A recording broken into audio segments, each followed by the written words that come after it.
I almost had a $3.5 million deal blow up because both the buyer and the seller were using AI to price the house. Seriously. The buyer ran the property through ChatGPT, the seller used another AI tool, and somehow both sides became more confident while getting completely different answers. Here's the dangerous part about LLMs.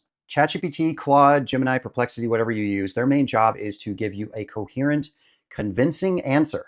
And a lot of times they'll lean towards the framing of the question that you asked. And so what that means is if a seller types, I'm thinking about accepting a $3.5 million deal, but I feel like I could have gotten more. Show me some comps.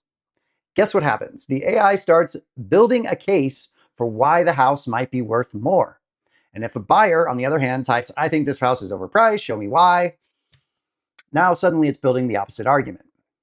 That's not an appraisal. That's a really sophisticated confirmation bias machine. And it sounds incredibly convincing. That's the crazy part. But AI doesn't actually understand, not yet at least, the nuances of real estate. For example, it doesn't know which remodels fit and finish were at a higher or lower quality, which sale had hidden seller credits and now commissions because that's no longer disclosed. Why one house sat for 90 days while another got 12 offers and sold immediately. Or why one side of the street backs up to a busy road and the other side doesn't. That's the stuff that can actually move value in addition to, which I don't think it'll be able to understand this for a really long time, just buyer emotion.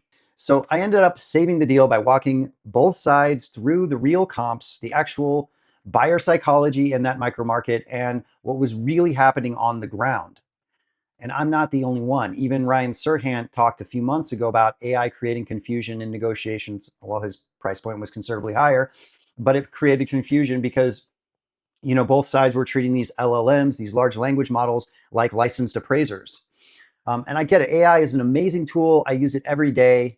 But if you're making a multi-million-dollar real estate decision based purely on what a chatbot told you, you might want a second opinion from someone who's actually been in the trenches.